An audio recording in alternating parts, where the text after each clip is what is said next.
در این ویدیو نگاهی به استایل سلبریتی ها در جشنواره کن 2024 خواهیم داشت. با ما تا انتهای ویدیو همراه باشید تا صحنه‌های جالب از درگیری بادیگاردهای جشنواره کن با شرکت کنندگان آن را خواهیم دید. جشنواره کن امسال نیز بالاخره به پایان رسید. مهلا قاجابری، مدل موفق ایرانی که در بسیاری از ایونت‌های بین‌المللی حضور پیدا می‌کند، امسال هم به جشنواره کن آمد. همچنین در مراسم زنان در سینما به میزبانی دریای سرخ ونیتی فر که در حاشیه این مراسم برگزار شد نیز حضور پیدا کرد.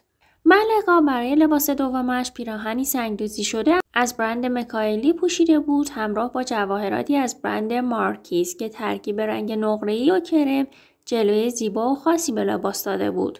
لباس او ترکیب از مدل ماکسی و دکولته بود.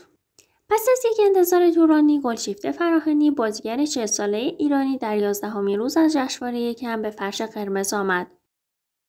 اولین لباس او لباسی عجیب، بلند، گرد به رنگ صورتی طرحدار بود که شواهد زیادی به طرح‌های ایرانی داشت که با گوشواره‌هایی به شکل ماهی ست کرده بود. رنگ و جزئیات دومین لباسش حس و حالی از فرهنگ و هنر ایرانی را منتقل می‌کرد که در قسمت کمربند هم بلوچی دوزی داشت و دومین لباسی بود که در 50 سال اخیر با گلدوزی بلوچی انتخاب شده بود و هدف از این کار زنده نگه داشتن فرهنگ ایرانی بود. صدف طاهریان دومین ایرانی بود که به فرش قرمز کن پا گذاشت. در قسمت بالاتنی این پیراهن دو برش با تکنیک کات آوت به چشم می‌خورد که با نوارهای ظریفی شبیه به تور متصل شده‌اند. تیلور هیل، مدل 28 ساله آمریکایی با ظرافتی خاص که شبیه ستاره‌های قدیمی هالیوودی در فرش قرمز کن حضور پیدا کرد. سام اصغری بازیگر خوش استایل و خوش چهره 30 ساله ایرانی بود که بعد از جدایی از بریتنی برای اولین بار در جشنواره کن حاضر شده بود.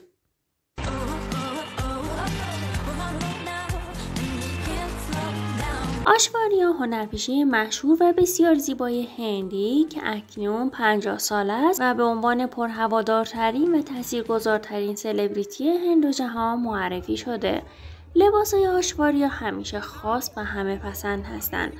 آشواریا علاقه زیادی به لباسهای حجیم با طراحی‌های عجیب داره که نظر همه حضار رو به خودش جلب میکنه.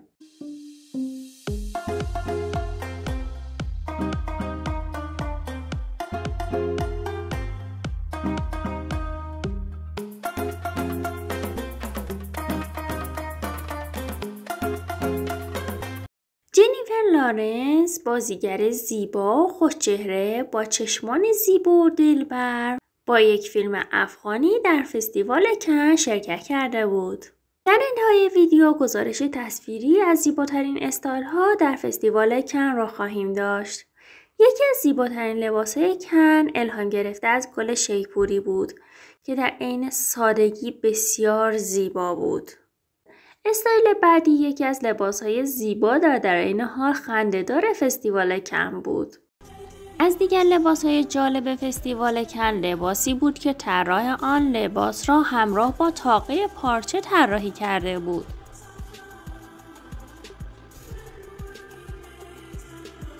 در انتهای ویدیو نگاهی داشته باشیم به درگیری‌های بادیگاردهای جشنواره کن با بازیگران و شرکت کنندگان فستیوال کن. ممنون که تا انتهای ویدیو همراه ما بودید و اگه پارت اول ویدیو فستیوال کن رو ندیدید لطفاً ویدیو بعدی رو از دست ندید.